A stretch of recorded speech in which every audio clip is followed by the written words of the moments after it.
నమస్తే. Sravanthi Vedic stories ఛానల్కి స్వాగతం. ముందుగా అందరికీ రాఖీ పౌర్ణమి శుభాకాంక్షలు.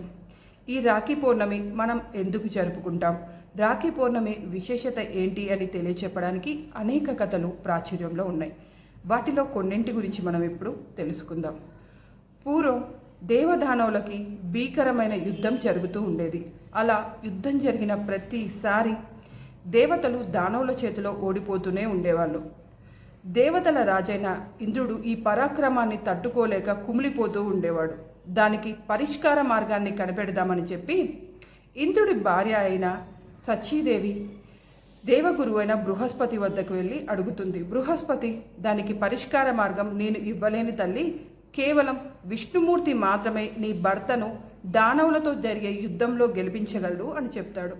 ఇక సచీదేవి ఒక రక్షను తీసుకొని వెళ్ళి విష్ణుమూర్తి చేతికి కట్టి, అన్నా నా భర్తను యుద్ధంలో గెలిపించు అని అడుగుతుంది. దానికి విష్ణుమూర్తి, నేనున్నాను తల్లి, నీ భర్త ఈసారి జరిగే యుద్ధంలో గెలుస్తాడు అని మాట ఇస్తాడు. ఇక ఆ తర్వాత ఎప్పట్లాగే దేవదానవులకు యుద్ధం జరుగుతుంది. కానీ ఈసారి యుద్ధంలో దేవతలు గెలుస్తారు, అంటే దేవరాజు అయిన ఇంద్రుడు గెలుస్తాడు. ఇక ఆ తర్వాత జరిగిన కథ మనకు తెలిసిందే.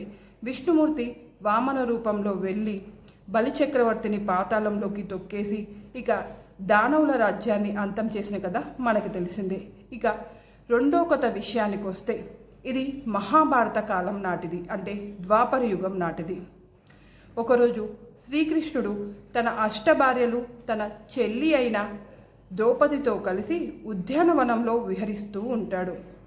అలా విహరిస్తున్న సమయంలో శ్రీకృష్ణుడు ఏమరపాటుగా ఉన్నప్పుడు తన చేతికి ఒక ముళ్ళు కుచ్చుకొని రక్తం వస్తుంది.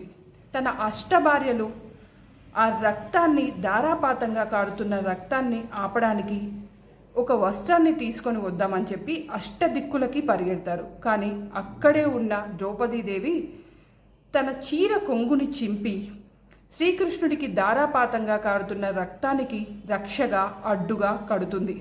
ద్రౌపదికి తన మీద ఉన్న ప్రేమను, ఆప్యాయతను, సోదర భావాన్ని చూసిన శ్రీకృష్ణుడు ద్రౌపదిని చూసి, నీ ప్రేమ అక్షయమవుగాక, ఈ రోజు నుంచి ఎప్పుడైనా సరే అన్నా అని పిలవగానే నేను నీకు తోడుగా ఉంటాను తల్లి అని మాట ఇస్తాడు.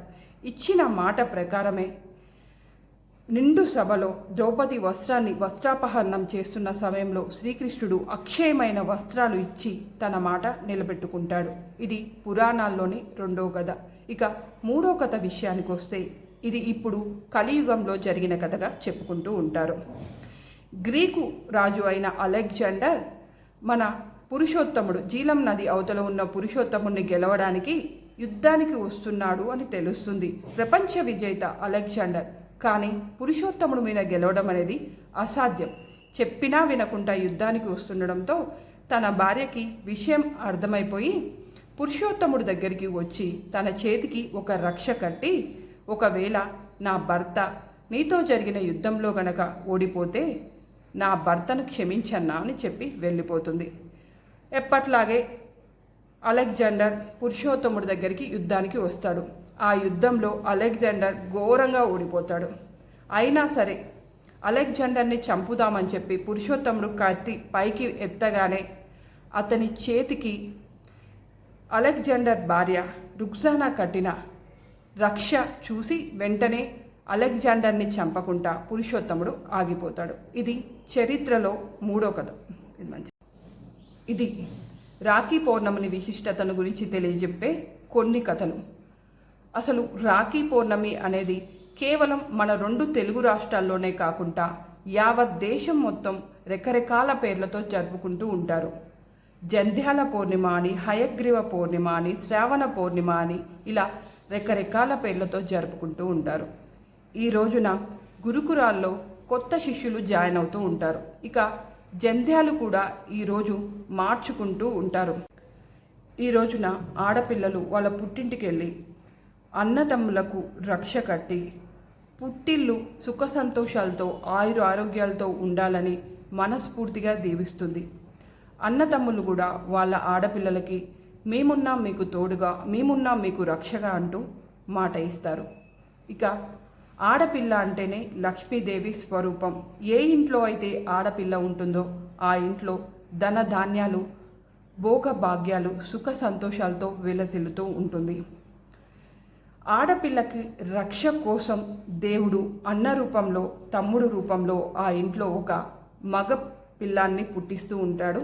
అలా మా ఇంట్లో నేను పుట్టిన ఏడాదిన్నర తర్వాత నా కోసం మా అమ్మ నాన్న ఇచ్చిన కానుక తిను. మిస్టర్ సంగిరెడ్డి శ్రవణ్ కుమార్ రెడ్డి. ఇది తన ఫ్యామిలీ, మా మర్దన్ దీపికారెడ్డి. ఇక నాలాగే మా వారికి కూడా వాళ్ళ అమ్మ మా వారు పుట్టే కంటే ముందే తన రూపంలో ఇంకొక అమ్మని కానుకగా ఇచ్చింది. తనే సప్పిడి మంజుల మోహన్ రెడ్డి. ఆడపిల్ల నిజంగా పుట్టింటి సౌఖ్యాన్ని కోరుకుంటుంది అనేదానికి బెస్ట్ ఎగ్జాంపుల్ మా ఆడబిడ్డే.